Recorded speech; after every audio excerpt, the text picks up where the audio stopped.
Kibiashara zaidi. Yes, karibu sana kwenye Kibiashara Zaidi, sehemu ambayo nakupa nafasi nzuri ya kufahamu kuhusiana na masuala ya biashara, uchumi, tukichambua vizuri pia, lakini pia unakutana na wataalamu wa masuala ya digital economy. Wote hao tunawajumuisha hapa, wafanya biashara, taasisi mbalimbali za kiserikali, wachambuzi, wana uchumi unawashuhudia. Sasa nikwambie tu kwamba sekta ya madini kwa hapa kwetu nchini Tanzania bwana, imekuwa moja ya sekta muhimu sana ambako inachangia mpaka 9 mpaka 11 ya pato la taifa, kwa maana kwamba GDP huku ikishuhudiwa kupanda kutoka katika 4% za miaka iliyopita. Na sio hivyo tu, sekta ya madini vile vile ilitajwa katika ripoti ile ya kuingia mwaka 2000 na kutoka 25 kwenda 26 kwa ni moja ya sekta ambayo inachangia kwa kiasi kikubwa mpaka 50% ya mapato ya mauzo ya nje ya nchi. Sawa bwana yani ukiangalia kwenye exports ya Tanzania mpaka 50%, basi ni masuala mazima ya madini. Lakini hivi karibuni tumemshuhudia waziri wa dhamana kwenye sekta ya madini akiwasilisha bajeti pale bungeni jijini Dodoma, na moja kitu ambacho amezungumza na amegusia namna ambavyo sekta ya madini ilivyopanda zaidi nchini kwetu Tanzania, ambako waziri wa madini Anthony Mavunde alisema kwamba mchango wa sekta madini kwa Tanzania katika pato la taifa umeongezeka kwa kiwango kikubwa kutoka 9.1% mwaka 2023 na kufikia 10.1% mwaka 2024. Na hata hivyo amesema kwamba hadi kufikia kipindi cha robo tatu ya mwaka 2025, kwamba Januari Septemba, wastani wa mchango sekta madini ulifikia 11.9%, akibainisha pia kuna ongezeko hapo kwamba lote hilo limechangiwa na uwekezaji mzuri katika sekta hiyo ya madini. Kama hiyo haitoshi, alitanabaisha kuhusiana na swala zima la kwamba wamevuka lengo la makusanyo katika sekta madini baada ya kusanya shilingi trilioni 1.03, ambayo hii ni kufikia Machi 2026, na hii ni sawa na 114.94 ya lengo la kipindi husika. Karibu sana katika hili tunatazama swala zima la madini, kukua kwa ongezeko hilo, lakini pia asilimia hizo pengine kuna faida gani kiuchumi, lakini vile vile tunaweza tukatazama jambo gani ambalo linatakiwa kuboreshwa zaidi ili tufike sehemu nzuri. Kibiashara Zaidi. Sasa leo hii katika hili tunaungana na Dr. Hildebrand Shayo. Huyu kwanza ni mtafiti wa masuala ya uchumi, lakini pia huyu ni mwalimu na mchambuzi wa masuala ya uchumi, na yupo kwenye kada hii kwa miaka takriban 31, lakini pia huyu ni mwandishi wa vitabu vya uchumi. Asante sana Dokta kwa kuungana nasi. Shukrani sana Dokta. Karibu sana kwa mara nyingine. Tumeona ongezeko ambalo limetajwa na mheshimiwa waziri, lakini ilikuwa napitia takwimu mbalimbali zikionyesha pia ongezeko hilo mpaka 10% kutoka 9%. Hii inaleta picha gani hasa kiuchumi moja, lakini ina faida gani zaidi kwa taifa kama Tanzania ambalo linatajwa kukua zaidi? Ni kweli swala la madini nalifahamu, kuliangalia kwenye masuala ya kodi, ukiangalia kwenye masuala ya mchango wake kwenye uchumi, na ukiangalia ni wapi tunako kwenda. Sasa umetoa ufafanuzi mzuri sana kuhusu mchango wa sekta ya madini kutoka 9.1% kufika 10.1%, na sasa hivi kwenda kwa robo ya mwaka wa 2025 kufika 11.9% kama waziri mwenye dhamana alivyowasilisha bungeni.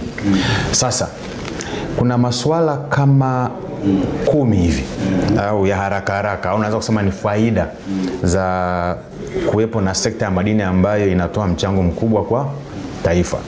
Kitu cha kwanza ni kwamba sekta ya madini inasaidia kuongeza mapato ya serikali.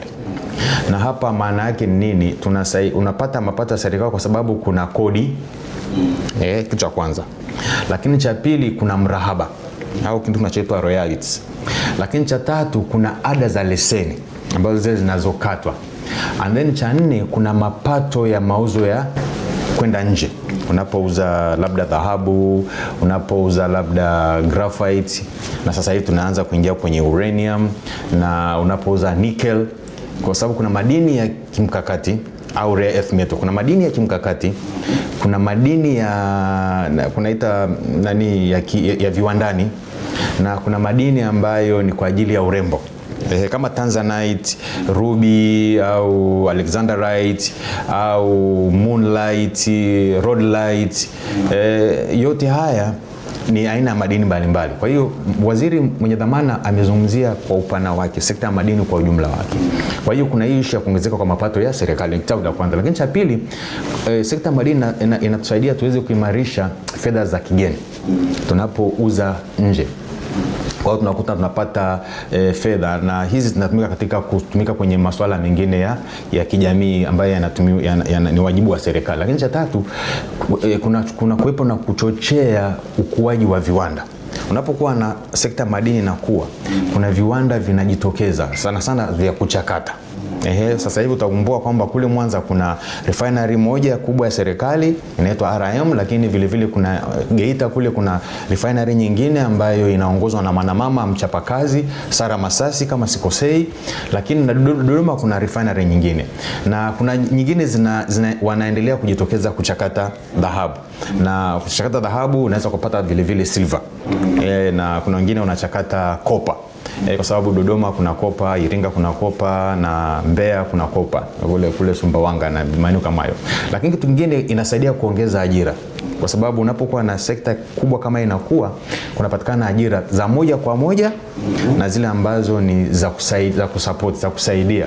Na hizi ajira, kuna zile ajira ambazo ni zinahitaji utaalamu wa hali ya juu, na zile ajira ambazo ni za kuendesha mitambo na vitu kama hivyo. Lakini kitu kingine cha tano ni kuvutia uwekezaji wa ndani na wa nje. Na utakumbuka sasa hivi baada ya masoko kuanzishwa au masoko ya madini, tuseme masoko ya kuuza madini, kwa sababu kule Arusha ni Tanzanite au green light au green garnet. Ukienda Ruanga kuna green garnet, kule Mbekenyela kama Adono kama unafahamu, na ukienda maeneo mengine. Kwa hiyo kuna hata ukienda Morogoro kule Matombo kuna madini inaitwa spino mahenge, kule kunapatikana spino, na maeneo mengine. Kwa hiyo ukuaji wa masoko ya uuzaji wa madini hata kule Chunya kumewezesha kukua kwa wawekezaji. Ni juzi nilikuwa naongea na mtaalamu mmoja aliwahi kuwa mbunge, ananiambia Chunya niliyoenda miaka ya nyuma imebadilika sana. Sasa hivi Chunya kuna magorofa. Kule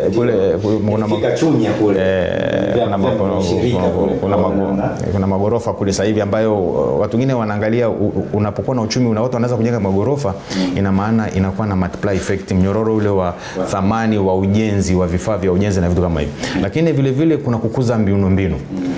Kwa hiyo mara nyingi migodi kupelekea ujenzi wa barabara, ujenzi wa reli, ujenzi wa nyumba bora na miundombinu ya maji na hospitali na vitu kama hivyo. Then kuongezeka kwa biashara za ndani. Kwa sababu madini yanapokuwa, unakuta na biashara zinajitokeza nyingi na zinakuwa kwa kasi. Lakini kitu kingine, kuifanya Tanzania kuwa kitovu cha kimataifa kwa biashara. Unajua kwa Arusha sasa hivi ile jiji linajulikana kwa ajili ya Tanzanite. Tanzanite ambayo inapatikana Tanzania pekee duniani.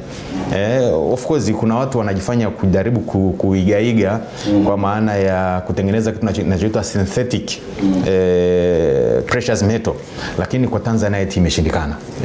Kwa diamond ambazo zinatoka Mwadui na maeneo mengine kule Kahama huko duniani, teknolojia imeweza kudhalisha almasi za viwandani, lakini kwa Tanzanite imeshindikana. Kwa hiyo kuna kukua kwa sekta hiyo, lakini vile vile kwa hiyo unakuwa na kitovu, lakini vile vile kuna kuchochea ukuaji wa sekta ya fedha.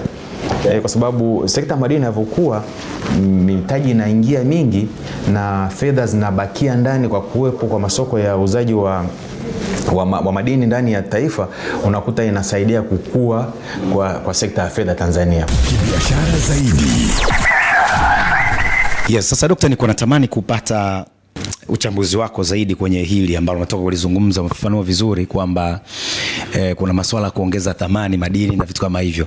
Nataka mawili, moja kwenye uongezaji thamani wa madini, nini tunapaswa kufanya Tanzania? Moja. Mbili, umegusia viwanda, tuwe na viwanda hapa vya kuchakata.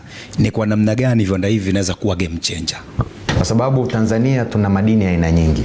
Tuna madini ya kimkakati ambayo sasa hivi ndio yanagombaniwa duniani au wanazita rare earth metal. Ziko Morogoro, ziko Mbeya, ziko Kagera, ziko Tanga na ziko Pwani na kule Mtwara. Lakini vile vile kuna madini ya viwandani ambapo sasa hivi kwa mfano hapa Lindi, kama umewahi kutembelea kwa Lindi, kuna eneo linaitwa Hoteli 3 au njia ya kwenda Ruangwa, kule kunapatikana gypsum. Gypsum ile inatumika kwenye moja ya madini yanayotumika katika utengenezaji wa cement, na ndio maana Dangote kule kusini anaitumia na gypsum ya kule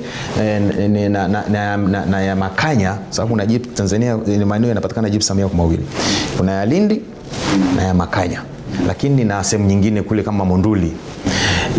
Gypsum ya Lindi ni nzuri sana kwa sababu mbali na kutumika kwenye cement, ndio inatumika kwenye hizi boards ambazo za kupaua nyumba, za kufanya nakshi na vitu kama hivi. Kwa hiyo tukiweza kuongezea thamani, tutaanza kuuza sasa gypsum powder badala ya kupeleka tu yale mawe kwa sababu gypsum, na sio kama unaifahamu, ni miamba aina fulani. Baada ya kuchakata tu kuchukua sehemu ya kutengeneza sementi, wanaitengeneza, wanapata gypsum powder. Hapa siku za nyuma pia Morogoro wameanza kufanya hiyo. Siku za nyuma tulikuwa tuna import, lakini sasa hivi Tanzania tunaanza kuuza nje gypsum powder. Kwa hiyo na kutengeneza hayo vitu vya kufanyia nakshi, urembo, na ni biashara nzuri kwa sababu itatengeneza ajira, itatoa uwezo wa kulipa kodi, na unaweza hata ukaanza kufundisha wataalamu wetu shuleni. Lakini vile vile kwenye issue ya vitu vya thamani ni kutengeneza uchakataji zaidi, kutengeneza hizi pete, reni, kwa sababu ni biashara ambayo inakuwa kuendana na mahitaji ya vizazi vipya. Kwa hiyo tukiweza kuongeza thamani, na kwenye dhahabu, badala ya kuanza kuuza tu dhahabu kama raw au kuipeleka kwenye bullion ambayo inatumika kama reserve, tunaweza kutengeneza vitu kama pete, chain, kwa sababu pete kama hizi ambazo tunavaa watu wengi sana wakioa siku hizo wanavaa pete za harusi za dhahabu. Sasa I don't know kama watu wengi wanafahamu dhahabu ni dhahabu, lakini kuna purity yake. Kuna 19 carats, kuna 20 carats, kuna 22 carats, kuna 23 carats.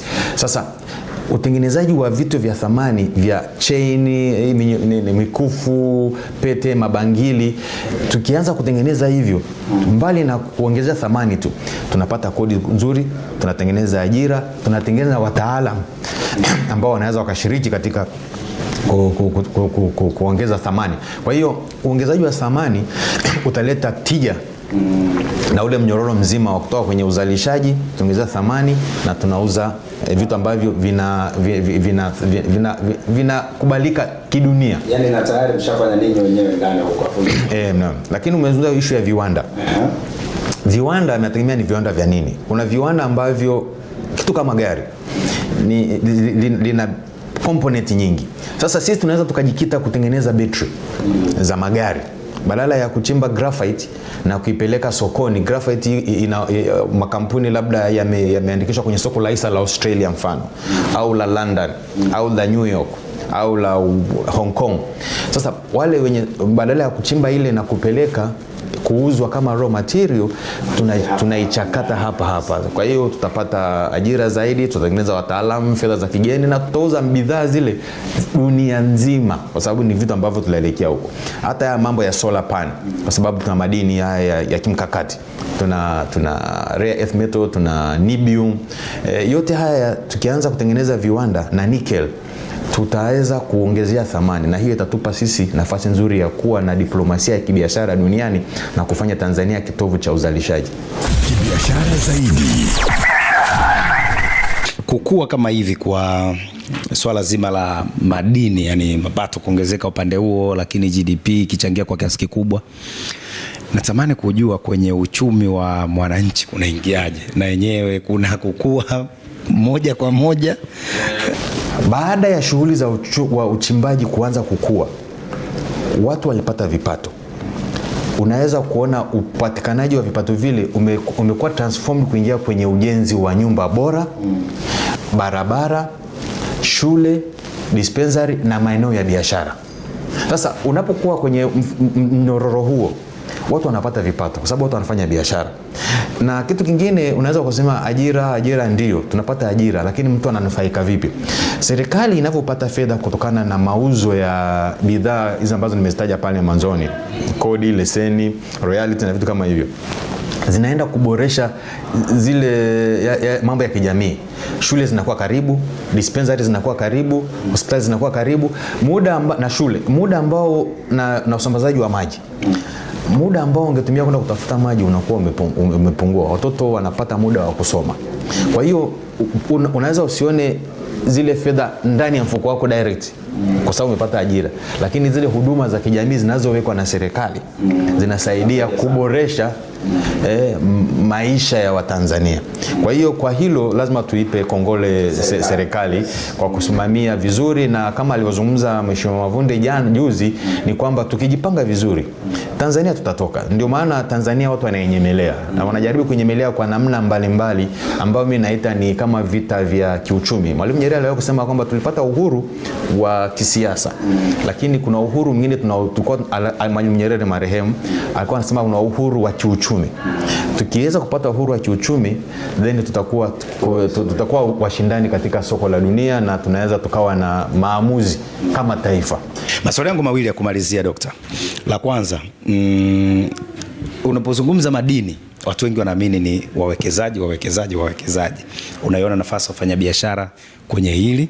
Moja. Mbili, la kumalizia, unaiona wapi Tanzania baada ya miaka kadhaa kwa takwimu hizi ambazo tunapewa sasa hivi kwamba imekuwa sekta muhimu zaidi kiuchumi? Madini siku za nyuma watu walikuwa nafikiria ni watu wa nje.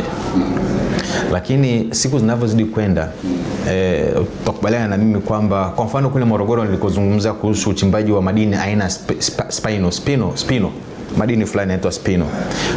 Wachimbaji wa kule wengi ni wazawa. Ukienda kule Makongoros huko Chunya huko kwenye dhahabu, by the way kituo cha kwanza cha polisi kilijengwa Machunya kwa ajili ya kulinda maslahi ya uchimbaji wa dhahabu miaka hiyo, ni wazawa. Ukija Mererani ukiangalia ile kampuni ilikuwa imeingia na kabla ukuta hujajengwa, wachimbaji wengi kule walikuwa ni wazawa. Ukienda Longido kule kuna uchimbaji wa rubi, ni wazawa. Ukienda huko nikutaja Likombe, Lindi, Liwale, baada kutoka kule farm 117 na Chungwea kwa mbele, ni wazawa.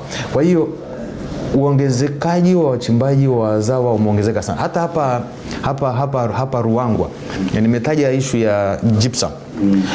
Mchimbaji mkubwa anayeolisha kiwanda cha Dangote gypsum ni mzawa. Mzee mmoja sitaki kumtaja jina, lakini ni mzawa. Nimeshaye kukaa naye, nimeongea naye na ndiye alinipeleka kwenda kutembelea maeneo yake huko. Kwa hiyo ni wazawa wamepata fursa kubwa sana, na ndio maana Mheshimiwa Waziri mwenye dhamana anasema sasa hivi kuna haja sasa ya kuwawezesha zaidi wachimbaji wadogo. Tunapozungumza wachimbaji wadogo hapa ni wazawa vijana ambao wanaingia, na ningefurahi zaidi tungeweza tukawa na mpango wa kuwafanya na watoto wa kike nao waingie kwenye mnyororo. Yaani wasiingie tu katika eneo fulani, wanao waweze kumiliki mashimo, waweze kumiliki mitambo, waweze kumiliki makampuni ya usafirishaji yanayohusiana na masuala ya madini. Kwa hiyo tutakuwa tumewawezesha kibiashara zaidi. Mimi nimepata bahati ya kukaa vipindi vyote vya marais Mwalimu Nyerere, Mwinyi, Mkapa, Kikwete, Magufuli, na sasa hivi tuko chini ya Mama Samia Suluhu Hassan. Sera ambazo zimewekwa zikiwekwa, amani ambayo tumeendelea kuijenga, mshikamano wetu na muungano wetu wa sisi na Zanzibar, tukiendelea na msisitizo huu naiona Tanzania ambayo itakuwa na manufaa sana kwa vizazi vijavyo. Kwanza itafanya Watanzania watembee kifua mbele kwa sababu wanaweza wakajiamini kwamba ule Utanzania. Unajua kwa mfano kutoka hapa kwenda South Africa, wakikuona kwanza una passport ya Tanzania, unaheshimika.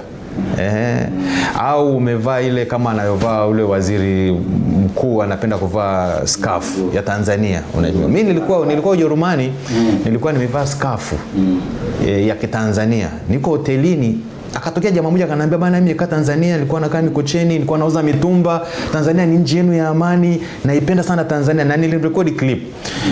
Kwa hiyo unaona Tanzania ambayo inaheshimika. Na Tanzania ambayo inajiamini na inaweza katoa maamuzi. Ndio maana hatuingiliwi kiovyo ovyo. Na kwa hiyo Tanzania ambayo naiona ya vijana ambao tunawatengenezea ni Tanzania ambayo inaenda kuwa imejengwa kwenye mwamba, haijajengwa kwenye mchanga. Sio, unanielewa? Hata kwa maandiko, hata kwenye maandiko, wewe umesoma seminari.